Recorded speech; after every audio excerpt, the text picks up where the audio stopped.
Welcome to the new episode of the Luxembourg Mind. I'm Alina, your host, and my subset is about impact founders. Today, I'm meeting Jérémy from By Jérémy and Market by Jérémy. And if you're in Luxembourg, for sure you had your coffee catch-ups here in the market with friends or colleagues. Maybe you're coming for lunch here for some vegan, very tasty dishes. Or maybe you're a client with Jérémy, or maybe you're just waiting patiently in the wait list to become a client because the wait list is quite long. Jérémy built something that we will talk about today. There's lots of impact in the way he uses products, in the way he recycles. There's lots of impact in the way he actually creates not just a clientele, but he creates the community with his people. He will explain us how he has his values at the core of everything that he does. And he's a truly representative of what impact founders stand for. So let's go and greet Jérémy. Hi, Jérémy. How are you? Good. So this is the famous Jérémy's hug that is for everyone who enters this place, and it's an amazing way to start any conversation or any experience in this place. It's the way to be welcome, So. Thank you.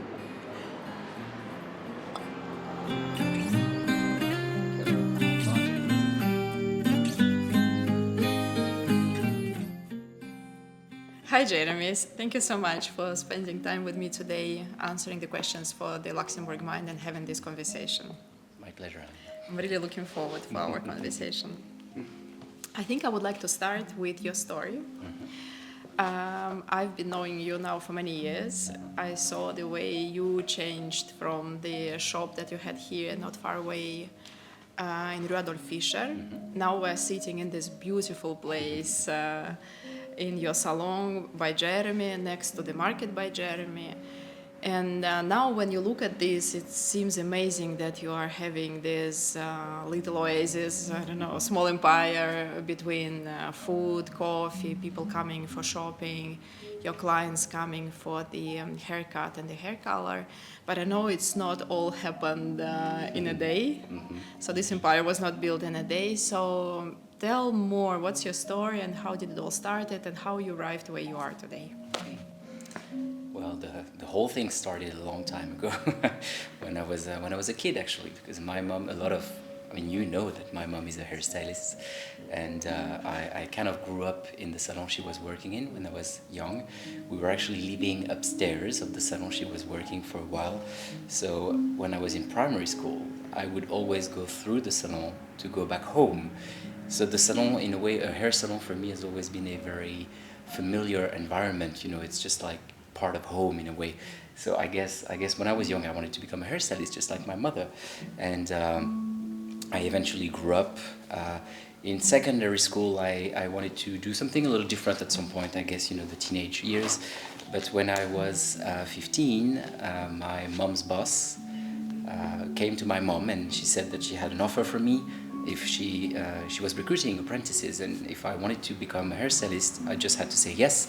And that's how the whole thing started in a way. So 15-year-old, I stopped school, started my apprenticeship, and then worked in different salons, started my whole experience. So that, because I'm from the Loire Valley, so that's where it all started. Then I moved to Bordeaux for a little while, and then from Bordeaux I moved to Luxembourg. And that's the interesting thing, because when I arrived in Luxembourg, I think I was very underestimating the cultural difference between France and Luxembourg. To me, it looked kind of like the same, so I was expecting kind of the same thing. Same language as well. Yes, for example, and then the way the city is built and everything was very familiar. So I started to search for a hair salon to work in, and I've always been someone who was trying to avoid franchise and like the big regular businesses. So I started to investigate on I was searching for that one independent salon that people talk about, because in every city there's always this kind of one guy that people talk about. So I was searching for it and I couldn't really find anyone. I eventually found a salon that I've been working here for a year in the very city center. Then I moved to another salon, and then eventually after that second experience in Luxembourg, I started to realize that the vision I had, or like the way I wanted to work, Well, I actually couldn't find any place in Luxembourg that was like that, or maybe I just didn't find it. But in those two experiences, there were lots of things I would have wanted to do, or I talked to my boss back at the time saying like, oh, maybe we should do this, or we could try this out. And back at the time, which I respect, they were not really interested in my ideas. So at some point I was like, okay, I got it. I'll just keep those things for myself. And the day I have the opportunity to open my own salon, then I will actually have my own ideas and I will just do my thing. And that's what happened. So it was back in 2013 in December when the first salon opened, as you mentioned, in the Rue Adolphe Fischer. And then there, it was just for me the right time to make it real. That vision that I had, the fact that I wanted to have a place that didn't really look like other salons, not as an opposition of other businesses, but because I had something much more specific in mind, and because of this very familiar feeling since I was a kid being in a hair salon, I wanted to have a salon that had this vibe, like very cozy vibe, very homey feeling. And I always said that the place was meant to look like you would come to a friend more than coming to a hair salon. So that's the really base of the thing. So the first place which you knew was designed like that. And I stayed there for 3 years and a half about, which were wonderful years. That's how it all started basically, And then we moved here, so 3 years later after the opening, so 2016 roughly. And the point was to go in a little bigger place because the other salon was quite smaller, and we needed to start expanding a bit because when I started I was on my own also as well for like the first 6 months, and then slowly the team started to build up.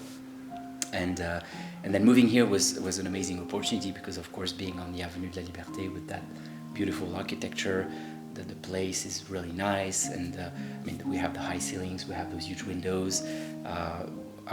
I came here and then renovated the whole place as well, kept the wooden floor, this very vibey, homey, cozy feeling, and that is always something I've never wanted to give up on. So it doesn't matter how successful we can be or how much we want to grow, or this is for me the most important thing. Like being in a place where you feel comfortable in.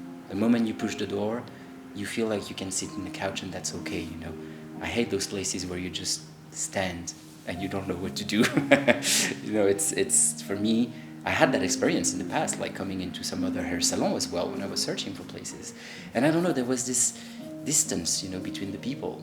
And that is just something I don't like, but not as really as a professional, as a person, as a human being, So the salon is like that because of this. This is how it all started, that friendly feeling of coming into a place where you can just sit somewhere and that's it, I think what I hear mostly, and that's the biggest feeling also that we all have coming here, is that you become a friend that's quite quickly, and you feel very welcome. There's lots of kindness.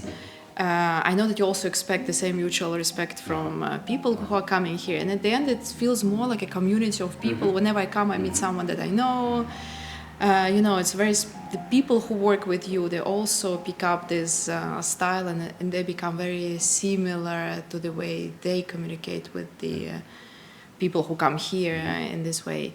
And what I find very interesting is that when you opened your first shop, that I was living actually next door, that's how and I remember you still working there by yourself at that time when you were very, very young. But you had already the vision of what you wanted to do very clearly. So the place was much smaller, but it had lots of things that you can find today here in a larger space. The feeling was definitely the same. But also, I think everything that you do is built on the values that you have. At least I have this feeling whenever I talk to you. And it goes through many different ways. So maybe I will touch a bit this more. So I know that you use very special products, you are very attentive to the way you manage the waste. So this idea of impact of what you do and your values that are at the core of what you do in then the outer expression through the salon, through the market, but also through your yoga practice. Can you explain more how it is and how you actually bring this to life? I think it's as you say, from the outside, someone who wouldn't know the place would see so many different things, and if you want to trace it back to the origin, it's all about the values, as you said. Starting. So I started. I was 15-year-old, and I opened the salon. I was 26, so I had about 10 years, 11 years of experience behind me. So I've seen different places. I've seen how things were working, and some things that I liked, some things I didn't like. So the point was that opening my place was to be as close as to my values as I could be, and even if it didn't happen in just a click. I never had the ambition of having a place like that. That's, as I said before, the ambition was just to have a place where people would feel good. And that small salon down in the Rue Adolphe Fischer was this house. It was not like a shop place, So it was really like coming to a friend. And that's how the relationship started to build with people, because there was no being pretentious, It was just, I wanted to do my work. I mean, I knew my work. I had my experience, so that was something I didn't have to. How would I say? I felt quite sure and safe with my skills, so I had some time to develop everything else around that I wanted to. So that's the So thing. you had a base of the Yes. skills, and then everything else. I had my clients also. Yes, I already you had clients from client. the salon I was working before. Some people were waiting for the salon to open. So this sense of community you just mentioned, that's how it started. I was on my own. I was this young guy, and then I started to build relationship with all of my clients. When I started, I was never calling people clients. Actually, I was calling people guests, and I still am actually, because for me, you're not just a client. When you come in, you're part of that community. You're part of that space, and the relationship we create goes both ways. It's not just about. I mean, of course, we deliver a service, and the service has to be on the highest quality we can, and that's always been the non-negotiable things. Let's say, we do our best, we provide the best we can, and because we are doing our best, we can allow ourselves to be a bit more relaxed in everything else. Let's say, So when we laugh, when we talk, when we cry, sometimes. I mean, we've been living so many things with the people in the salon. We know each other for more than 10 years, and so we've known before the kids arrived, and then now we know as parents, and so there's this whole life story that goes on. I mean, we see each other every month more than we see our families or some friends sometimes. So I guess we have this very privileged relationship in the salon, especially creating a space that feels so cozy and a little bit secret in a way. We can talk about some things that we would not talk with everyone else, and that's the same for me. I talk about some very personal things with some of my friends, clients, and guests here, So I'm so happy that it happened, but I never actually thought it would be that big eventually, I never thought I would leave that small place down the street, but then I did, and then we arrived here, and we started to grow. I mean, my mom joined for a few years, as you remember probably yes. as well. Of course. And then, I mean, of course, Nico joined in the other salon, and now we're together. And so this is the thing. It's this place and this business. It's not a business for me. It's like an extension of myself, So from the outside, it can be seen as something that is very successful, and that we don't even take new clients and things like that. But it's all about preserving what we've built, That place where people feel good, that place where people feel welcome, and that we always have this time to be together. So, I mean, it happens that some days you're not good, or we've been through divorces with clients as well, and when we need that 10 extra minutes or 15 extra minutes to talk, because someone sometimes needs to talk more than just having their hair done, we always have it, And this is the values, this is the core of that place, Everything else came afterwards. I mean, of course, the hair is the base of everything, but then the books, it's a big thing in the salon. When I opened the first one, I literally emptied my whole library at home. I took all my books in the salon, and then everything was here as well. All the books that you can see everywhere are books that are related in some ways to what I like, or it's not just buying books to have books and make it look good, you know.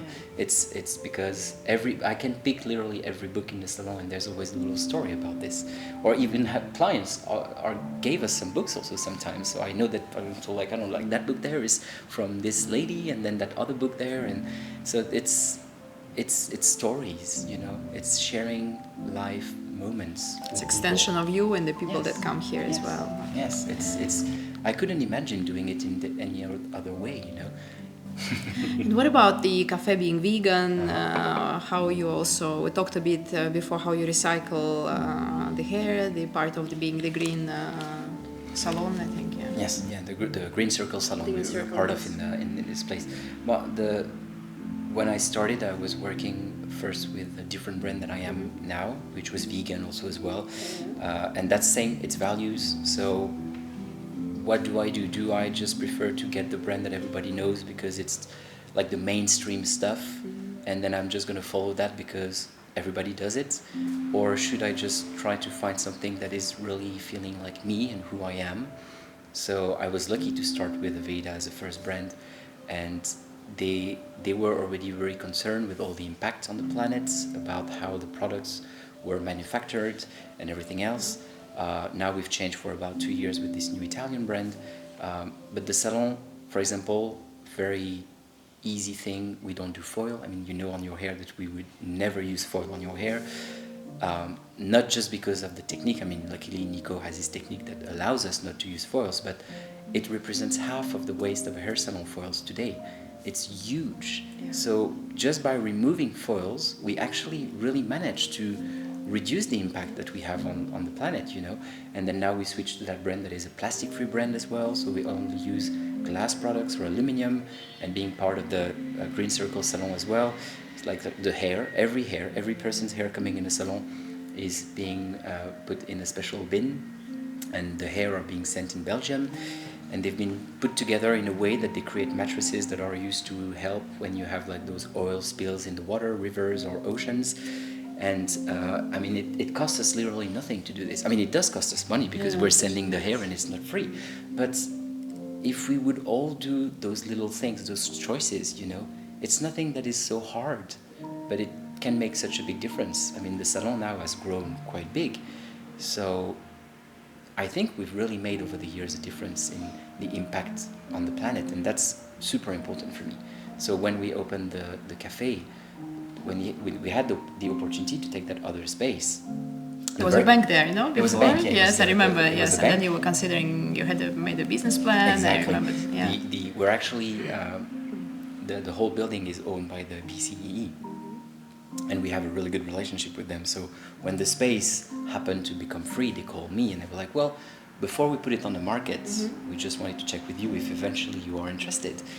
So which is also about the relationships, yes. That you build yes. through the yes. Yes, because when we arrived here, I mean, the place was really not looking like that here when we arrived. So we had to redo the whole thing, and they are very appreciative of the fact that we're taking care of the place as well.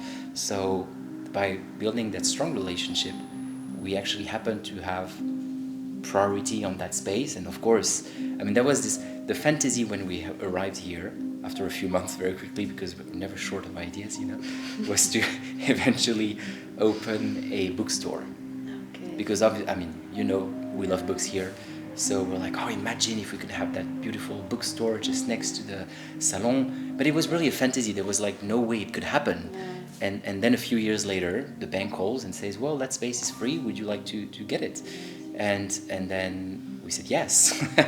But then, of course, from the fantasy to making it real, the idea grew up and evolved into this coffee shop centered a lot about the books, the plants, of course, and then we just made it happen, you know. And that was a really new thing because obviously hair salon is a very familiar business for me, but coffee shop is a completely new thing. Yeah. But again, the point was not to try to create a place like any other places. The point was just, and the point was not to be different from the other places. It was just about creating a place that would look like us. Even like with salon. The coffee shop. Yes. Yeah. The coffee shop was always meant to be an extension of the salon. It was like people that cannot be in the salon would have the possibility to have a space that looks very similar next door. Yeah. And then we had it communicating, so that was even better for all the clients and everyone coming here. But that's how it started as well, you know. So being vegan was not even a question for us. Like, in the brands we're working with are vegan. Everything we do, we're really trying to. It's not about trying to convert people. It's just standing my grounds, you know. I mean, I know who I am. I know the values, and I'm not gonna open a place that is not me just because it should not be like this, you know. So the vegan place was just normal, and that was just it, you know. And the funny thing is that we're not requiring for people coming here to be vegan or vegetarian or anything. It's a very personal choice, of course, but very quickly we have a big Italian community in this. I mean, we have lots of nationalities, but we have a lot of Italians. And so when they started to order cappuccinos, and then they found out that they didn't have like the milk, like cow milk, you know, they were like, oh, I don't know. And we're like, just try it out. Just give it a try, you know. I mean, no one questions it anymore. Yes, exactly. It's like not even. It's not a thing anymore. It's not just a thing get it anymore. And it's good, yes, you know. But at first, we had a few people that were a bit reluctant, you know. But then eventually they tried it and then they loved it and they were like, well, this is it, you know. So that's what we do things. Yes. No matter the values we have, we try to do the best of everything. And then that's just how it happened. I mean, it could have been a choice to extend the salon and have a bigger place as well, but keeping this place as a family place means for me not turning it into an industrial hair salon. And there would have been a lot of chances to do that. I mean, I had even clients telling me, you should open the second one and the third one. I know this place and we can invest with you.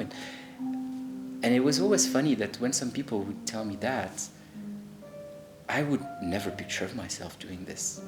I mean, my mom had 2 salons. She had one salon, she had a second salon at some point. I've seen the struggle it can be. And I always wanted to just focus on this one place, you know, because in the end, who I am is I'm a hairstylist before everything else, you know. I mean, I do other things now, of course, but this is how it started. And I don't want to pretend that I'm something else. And I want to remain a hairstylist. I still want to touch my client's hair and be behind my chair, you know. Opening a second place, a third place would be just to turn this thing into some kind of a franchise. But then it's not the soul. It's not about, you know, we would lose the soul actually of the place. You could recreate this in any other place in the city if you don't have the team, if you don't have the people and the energy, the clients. It's not going to be the same, you know. It's not as the community easy. Feeling will go Yes, away. Yes, yes. You're being you there will go away. It's more than just furnitures and good lighting and music, you know.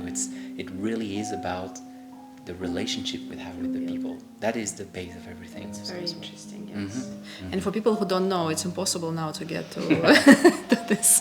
I know it's impossible a to big topic, right? It's a big topic to become a new client. I have a few friends that I'm trying to put constantly in the waiting list, but it's so the natural question would be, why do you don't just hire more people and get this waiting list? Well, it's very simply related to what I just said before. I don't want to turn the place into an industrial salon.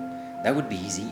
That would be easy. We wouldn't have the cafe. We would have more chairs, more shampoo chairs, more people, even though today, in my sense, it's the hardest part is to find actually good people to work with. But yeah, I mean, it would be very easy. That would be the easy choice, you know. That would be, let's just grow and take everyone in and not being in the detail as much as we are. And then we lose who we are. And then the people who know the place would also probably feel that it's not the same anymore. So when we had to make that decision... Exactly. It would be a choice, yes. You would lose someone, you would gain someone, of course. At some point you choose between... To me, it felt like I had those two paths. It was like, do I just want to make money? Or do I just want to have this place that means something for me and for people, you know? I mean, I'm not saying it's impossible to have the two, but... in the way we do things, I think we would have lose ourselves if we would have just chosen the business part, let's say. So we had to, at some point, refuse new clients because we simply didn't have time for our own regular clients. And we lost some people along the way. There are some clients who told that they tried once, twice, 3 times to get their appointment, and then they couldn't, so they had to go somewhere else. And then it felt sad to me also as well, because when you know someone for years, I mean, I would understand if I tried to go into that place that I've known for years and it doesn't work. After a while, you just have to go somewhere else. So it was a tough decision because I never thought we would get there. But the day we decided not to take new clients was actually a decision to protect the business, the salon, ourselves as a team as well, because otherwise you put also so much pressure on people. You have to work faster, and then you have to take more people in, which is not what we do. And then we would lose like the people that used to come here. So we started that waiting list eventually, which became super long. And then I think there is this thing also, it's a very I didn't know about that, but the less accessible you are, the more people want you. They you know? oversell. I know. So yes, sometimes I hear exactly. people saying, "What are they doing in this place that makes it so special?" I mean, we're just doing hair. You know, it's like nothing crazy when you think about it. It's just, we just preserve what we've been doing all the time. But I understand from the outside it can also look, I mean, some people have said that we were really noisy and we just don't want to take new people in. No, the real reason is just that we want to save our time for the people we know.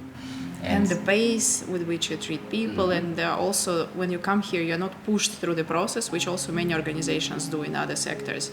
You just pushed, you have a process and you push through it. Here it's more, you have your own time, as you said, and if you take a coffee and then you go, and everything is very calm and paced. Yes, it's a your time bubble. out Exactly. of the, Yeah. I always say you just leave everything out when you come here. Yeah. You know, it's your own time. Wherever you are, a mom, a dad, a husband, a wife, whatever, whoever you are, when you come here, it's just a moment where you can just leave everything out and just lay down in a couch. We have people removing their shoes and watching their TV shows while they're having their hair done. You know, it's a place of relax. You know, where you can just let go of everything else and have a little time off the world. You know, and that cannot be done if we keep growing all the time. I mean, at some point it just blocks. You know, so this is the real reason why. Like behind the why we're not but taking it's a new wise clients, business you know? decision, and in a sense that you decide what's important for you, and then you go for it. Again, as you said in the beginning, you knew what you wanted to do. Yes. So it goes. What is more profitable, the hair shop or the market? The salon. The hair salon. Okay. But the hair salon exists for far longer as well, and now we're in our 13th year, and the cafe will be 5 years soon. So Still it's- startup phase. Yeah. Yes, I mean obviously in the cafe, I'm there sometimes, but not so much. It's a lot of people going in and out. It's not the same building of a relationship, you know. I mean, you There are people that don't even know they linked to the It's now. quite funny, you know. It's quite funny. Because the salon is very low key in a way. I mean, there's lots of people watching by the windows, and then they're like, "What are you doing here? You know, we don't really know what it is, you know." Which the cafe obviously shines more on the outside. So it's always funny when someone goes through the curtain and like they're trying to see what's happening, you know. I mean, you personally know how it is to sit in our chair, and I mean, we have our hands on you. We're taking care of you. We're making you beautiful or feel beautiful, whatever. In the cafe, of course, it's not the same relationship. So I think it works really well together. But you have cross sales, I imagine, with when people coming of here. course, Just of course. I mean, all of our clients, they Yes. love having the possibility to order some things from the cafe, and then some people from the cafe became clients as well, of course. So this is a they really managed to nice get part. through the waiting list. A few ones managed, actually. Yes, they did. But the whole waiting list thing, we do take some people once in a while, of course, because I mean we have a very international clientele. So people leave Luxembourg also as well. New people arrive. So when we have some people leaving, obviously we get on the list. Yeah. We try to be very fair, calling the oldest ones. Yeah. And then some people sometimes are like, well, I've been waiting for too long, so I'm not interested anymore, which I get, of course, you know. But we try to do what we can. But again, if we would just keep hiring people and take all the people on the waiting list or anyone who just pops in, I mean, the salon is going to turn into like a very messy place, you know. And it's very important also for my team. The people working here know that it's about the quality. So I would never require or ask of them to work like crazy robot people, you know. No. They all have their way. I mean, the salon has this way of working, so we're working into very natural ways. I mean, through the brands, of course, with the henna that you know, that this natural product, we're trying to promote all of this. So obviously someone who joins the team has to be understanding the way we see things. But the moment they are in and they're just getting along with the way we do things, all of them have their own way of working as well. And I mean, we have French people, we have an Italian person, we have a person from Iran, we have very different personalities. We have Luxembourgish now, the new lady that joined recently. I give them the space to be who they are. And I think for me that's very important, you know, because this, once more, we're not a franchise. So you don't have to get in the square and then you can't like do that. I've experienced that in my life before in our other salon I've been working, and I just hated it, not being able to express yourself. But as long as it goes within the values of the salon, why not, you know? And how do you overcome the shortage of personnel that you mentioned and that everyone is talking about in Luxembourg? That it's very hard to get people. People are not always motivated. Yes. We're being affected also as well. It's, I think, as an entrepreneur, the number one challenge for me today is to recruit people. By far. The number one. Yes, by Wow. far. By far. It's the Luxembourg has built itself around finance, of course, a lot. In the past years now, things are starting to change, but it's still very finance oriented. So businesses like us, I mean, it would be really hard for me to call a friend and say, come over from Paris to Luxembourg. Yeah. I mean, I cannot really compete. I have some friends in Paris or Brussels or London that are working and they're doing fashion shows, they're doing like fashion photographies on the side of their job. I did that when I was younger in France as well. So coming in Luxembourg, It doesn't exist here. it would be really hard. I mean, it's starting to have Yeah. some little things, but it would be really hard to have as much fun as in one of the other big capital in the fashion industry, let's say. So the people I know would never come here, you know. I mean, I ended up in Luxembourg. I never thought I would. I was supposed to stay here for just a few years, and then I end up now like calling Luxembourg home, you know. Like so many of us. Like so many of us, exactly. And it happened at a time in my life that I was ready to give up also on all the fashion things on the side, and then I obviously built a place, so it was a different adventure. But like dealing with finding people that would understand the way we work also make it even more challenging. That if I would just have like a very regular salon where basically anyone could just come in and start to work, you know. So here when we are, the way I recruit people is that it's kind of like the other way around. I always start by presenting who we are and what we do before I start asking questions to the person that comes to the interview, you know. Because I want them to understand and if they feel comfortable with what we do or not. Because if they don't, then there's just no point going further, you know. So I want them to know us before we know them in a way. Because if they like the place, then we know it can match. And then we go on to the other like technical and specific details. But I think it's been growing a bit, but yeah, it's still quite difficult to find people. And if you would change one thing about Luxembourg for entrepreneurs, what would it be? Well, I think it's Luxembourg is helping a lot. I mean, it's a good place to open a business, I would say. From 13 years ago when I did it, I found, and I still think that it's actually much easier than if I would have done it in France, by far. Like, really. Luxembourg is supporting a lot of initiatives for new businesses, whether it's finance or not. So I think this is a really good thing. On the other hand, I think when you have the starting push from the state, not much happened afterwards, you know. And it could be interesting to see that, especially in the past years and since the whole COVID crisis, all the artisanat went through a very difficult time. It's been tough on a lot of people to keep their businesses open. And as an independent, I mean, I'm not employed by my company. It's the status of being an independent in Luxembourg is getting tougher and tougher.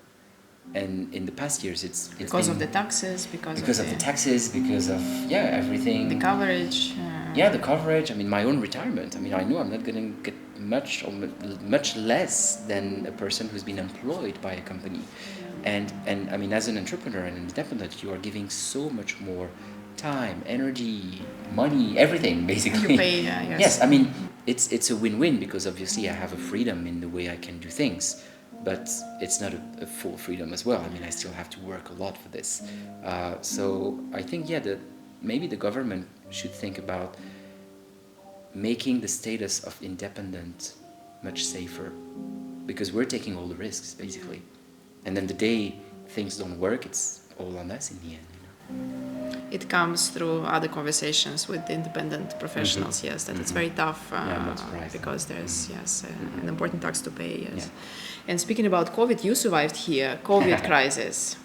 You survived all the tram works on the Avenue de la Liberté that made lots of shops close. There were a few shops on the other side, they all closed during those years because it was impossible to get here. Just walking, I think, because you couldn't drive, you could not. The public transport Not possible to do much. To do much, and parking here is always complicated. So, you managed to survive all those with the new investments actually that you had to do for the shop. What helped you to do that? What was the secret? But when we moved here, we actually knew that the tram work would come. So it was a very conscious decision, and actually the previous tenant of the place decided to stop because the tram work was coming. So he was really scared about all the impact, and then, as you say, I know a few other shops that closed before the whole tram work would started. It was a huge mess, which today I'm so glad they did it because it's wonderful.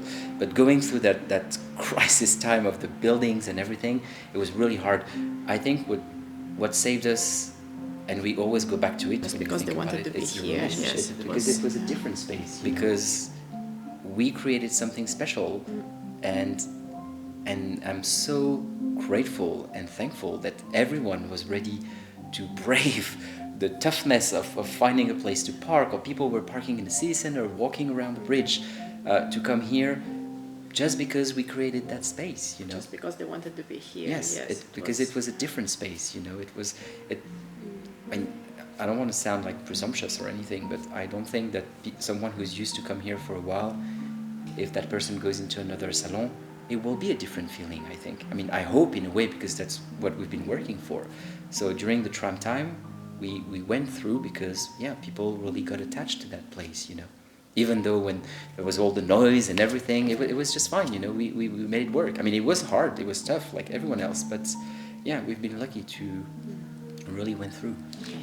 Jérémy, do you position your place as the luxury premium place? Do you differentiate from this market segment perspective, or there's something else that you see?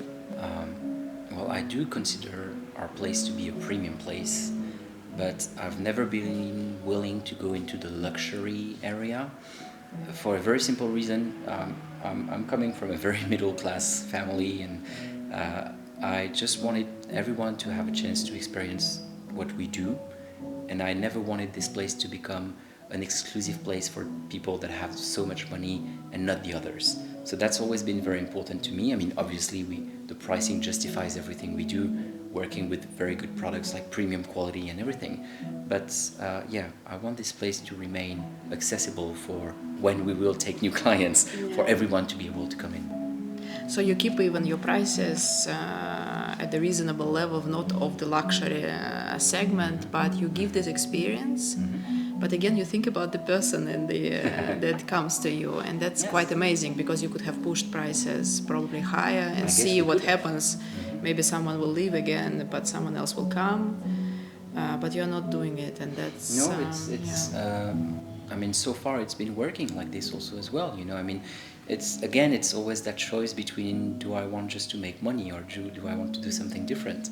And I want to do something different. I think the answer is quite clear for you. Yes, it's always been like, it's very strongly anchored within myself, So, I mean, I know that for some people, our pricing can be expensive also as well. I do understand that. But, I mean, we have a nice place, of course, we're working with nice products. So the time we also take with people justifies the price we are charging, but it will never go into those crazy pricing that I can see sometimes in other places in Luxembourg. Yes, I have sometimes people asking me for the price, and they remain surprised because, again, they imagine something completely... Especially when you cannot get in. You cannot get in, the place is very special, yes, and they remain surprised that it's not about the pricing, it's really about the experience that you get. And how about having this calm place? There's lots of conversation now about in the city of Luxembourg, conferences, articles, LinkedIn posts about the security in the Gare area. You are in the middle of this area, and how is it for you? How do you live this, and how you see the change actually also? Well, the original decision, to be fully transparent with you, was that I just couldn't afford a place in the city center. So when I started to search for a place to rent, I really wanted to remain in the city center because that's where I was working before, and for my clients also to keep it convenient and not going too far. But I couldn't just start a business there. The rents were just crazy. It wouldn't have been something sustainable, I just knew it wouldn't work. So by chance, the wife of one of my clients told me that they own that place in the Rue Adolphe Fischer, and they were eventually looking for a commerce on the ground floor. So that's how we kind of started. And first I was like, okay, it's a little bit far for me, but let's just have a look. And it was more being polite, because I was like, oh no, I'm not interested in going there. And then I saw that house. There was this beautiful house. And then I just knew that this was exactly the kind of place I was looking for. Funny enough, when I announced some of my clients that were waiting for me to open the salon, some of them were like, oh, this is the Gare. I'm not sure I'm going to come to your place there because the Gare. And that was 13 years ago. And it was much better back at the time than it is today. But I was okay with it. It was obviously very close to the Pétrus.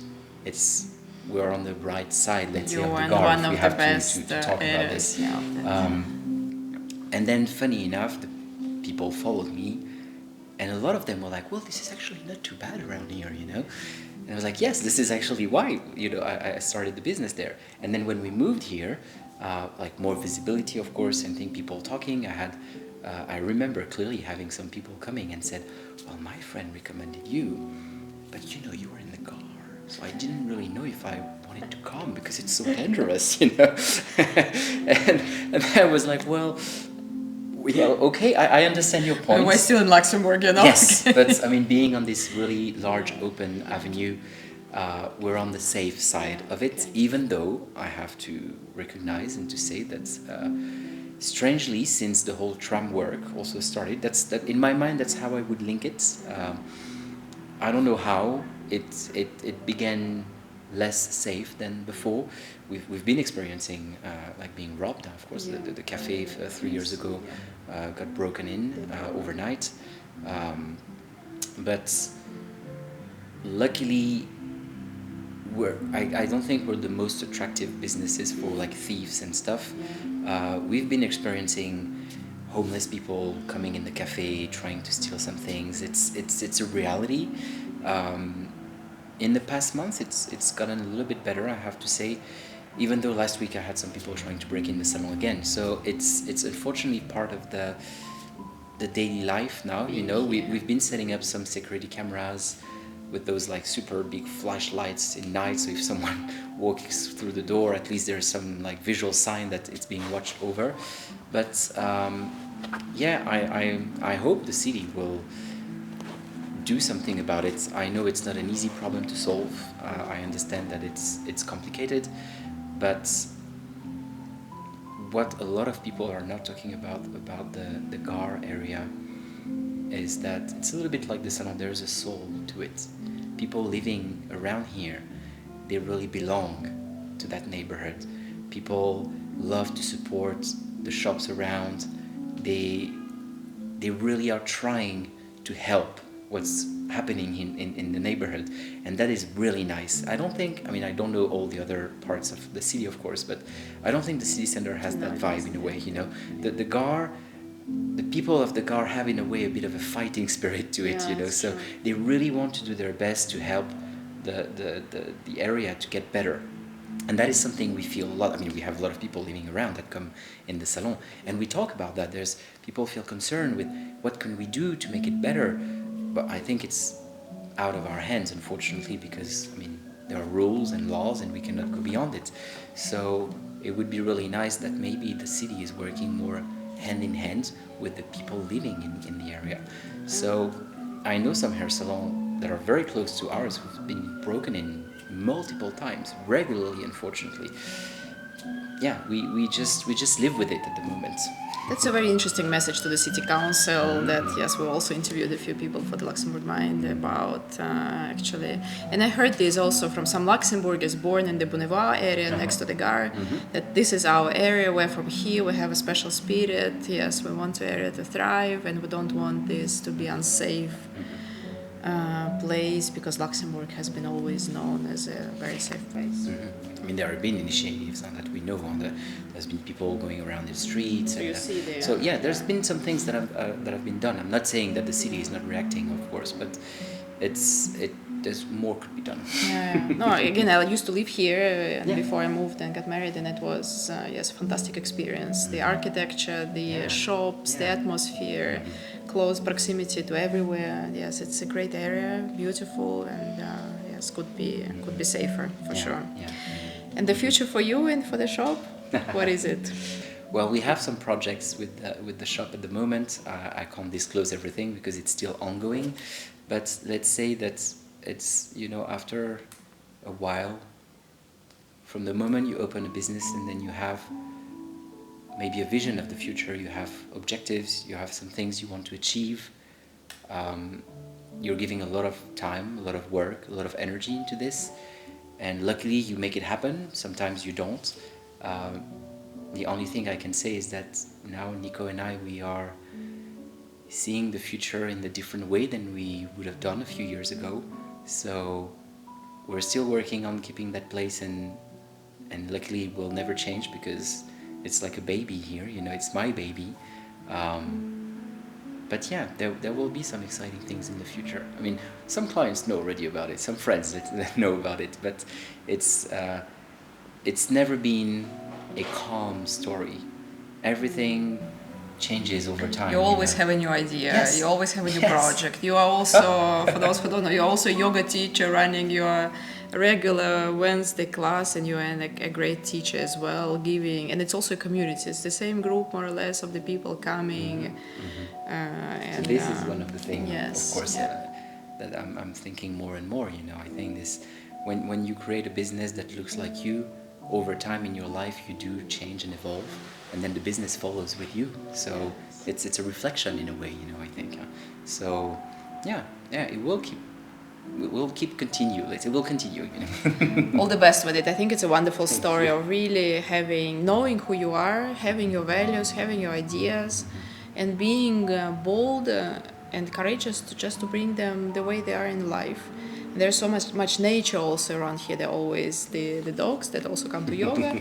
There are plants everywhere, beautiful ones, and you really take care of them in a special way, and they really grow in a special way. It's also not an industrial thing. If you buy a plant here, it will for sure thrive at home and not, infect. Sometimes this happens. You buy a plant, it infects all your other plants, and then you have to throw everything away.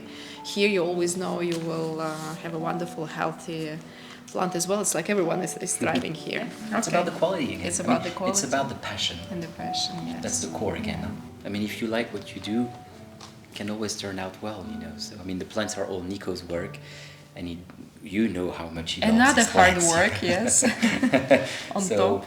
Yeah, when we sometimes sell a few plants, it's for Nico it's like selling a baby away, So we could have just buy rounds of plants and just sell it like that, but this is not the way we do things. So everything is all about that. I mean, keeping the passion in what you do.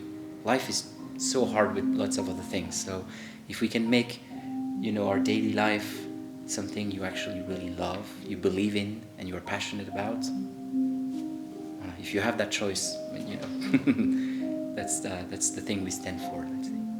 Wonderful. I think it's a beautiful way to close our conversation just before the rapid fire round questions. Okay, the first question is, if you would build a business or just do something for the soul, what would you choose? Something for the soul.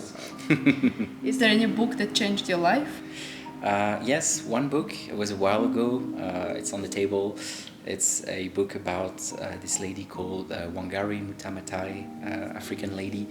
It's a biography, actually. It's a very inspiring person. She's been awarded the Peace Nobel Prize in 2004, and I do recommend to read her book. It's very inspiring. Wonderful choice, yes. Thank you.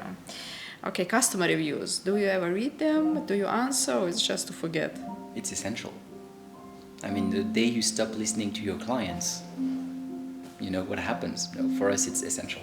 Yes. And how do you react to the bad reviews? Do you ever get those? But there's bad reviews and bad reviews. Obviously, you have the person who gives the bad reviews just because they cannot be client in the salon. So those ones we can hardly do anything about, and then it can happen, of course, that someone in the salon didn't like for any reason. But I would always, and in a general thing, like for all the people listening, I would say talk to the person before leaving a review. I mean, if the person's really awful, just give whatever review you want. But in the salon, we're super open to feedback. And I would appreciate much more of someone who comes to me or send me an email and say, something happened, maybe I was not happy, I don't know that day what happened, instead of just leaving a bad review. It's human relationships again. This reviewing thing is just killing humanity to me. And a question from my friend. So how do you get disappointment in your...